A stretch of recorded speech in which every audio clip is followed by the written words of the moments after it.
All right. Well, our next episode is episode number 81 of Star Trek The Next Generation, and it is entitled Reunion. It originally aired on November 5th, 1990, and it was written by Thomas Peary, Joe Peary, Ronald D. Moore, and Brannon Braga, from a story by Drew Diane, Thomas Peary, and Joe Peary, and directed by Jonathan Frakes.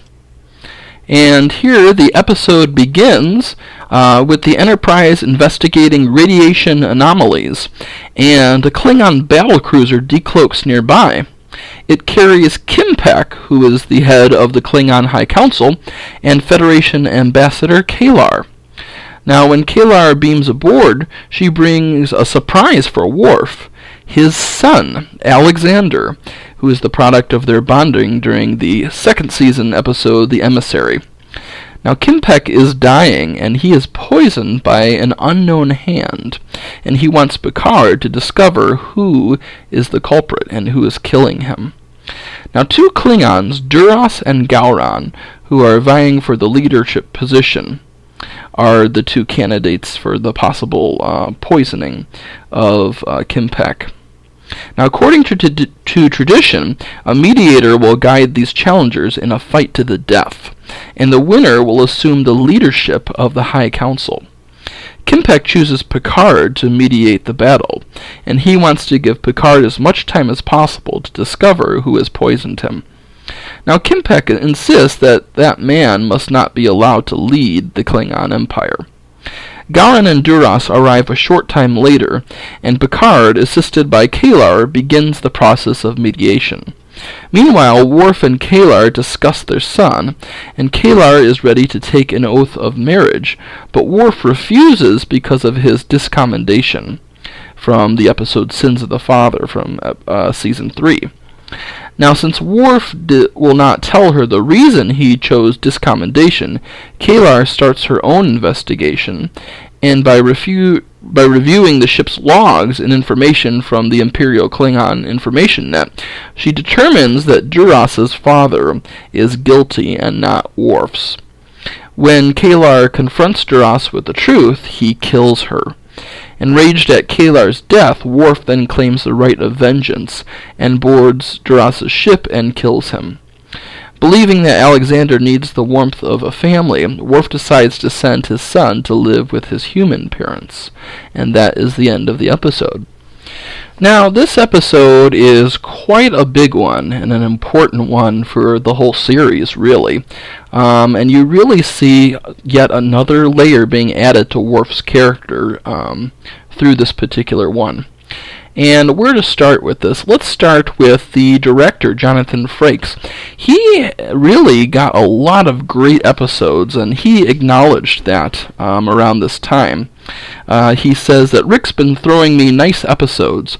3 people got killed. There was murder and revenge. I've been lucky. Susie Plaxton was great.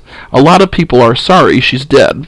It's a character that people really loved or hated because she was so big and shameless in her performance. I loved it. And that's very true. In fact, it is said that this is one of the few episodes where people got hate mail because Susie Plaxton's character was killed. The fans were really drawn to Kalar, and they were really sad to see her be killed after only her second appearance. And, it's debatable whether that was a good decision or not. On the one hand, if Kalar was not killed, they could have used her character multiple times throughout the whole series, and I think she would have been as big of part of the TNG family as those that they did bring back every year, like Q, Luxana Troy. Kalar was really popular, and that's saying something considering she only did last for 2 episodes here. So that's a side where, it would have been great if she had lived instead of died. On the other hand, her death does make it an extremely memorable episode. Not that it wouldn't have been already, but I think it brings it to a whole new level. And really, you have a real reason for Worf to kill Duras because of it. Actually, Michael Piller is the one who claims the credit for the idea of killing Kalar. He says, the original idea was about Worf's kid and bringing Kalar back, who was having a relationship with Duras. But when we started talking about how to make the story work, I'm the one who said she should die. Finally, it was clearly what seemed to want to happen in the story, that she would be trying to find out what Duras was up to, and he kills her. Worf, enraged, kills Duras. You wanted to get to a place where Worf was going to take Duras apart, and there's no real good reason for him to do it unless she dies. He had it coming. And it really does give Worf motivation for doing that. And Susie Plaxton did a great job in her last episode as Kalar, and once again brings it back with this one. And so, because the fans cared so much about it, when she does die, we care just as much as Worf about wanting Duras's head, and it feels it feels satisfying when he does do it. So there's that level behind it. Now, also we continue the ever-increasing, interesting Klingon backstory here, which was first really started with Sins of the Father, where we see Worf being put into a new direction with his dishonor, and here we see Worf not wanting to reveal that to Kalar because he doesn't want her to be brought into this, especially with the marriage here. And I'm sure he regrets that now, because now he'll never be able to spend a future with her because of her death. But yeah, a great part, especially with the first appearance of his son Alexander, which we do see continue throughout the rest of the series, and Worf's dealing with a son that he didn't know that he had previous to this episode, and seeing that relationship grow. And a very touching and moving scene at the end when Kalar is dead and all family members put their hands together as one.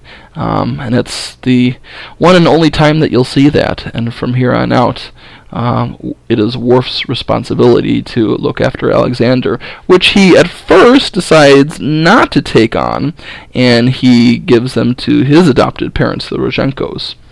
And Alexander's not sure why he wants to do this, but Worf thinks that he's doing what's best for his son. But eventually we do see Alexander back in later episodes. So that is a huge dynamic as well.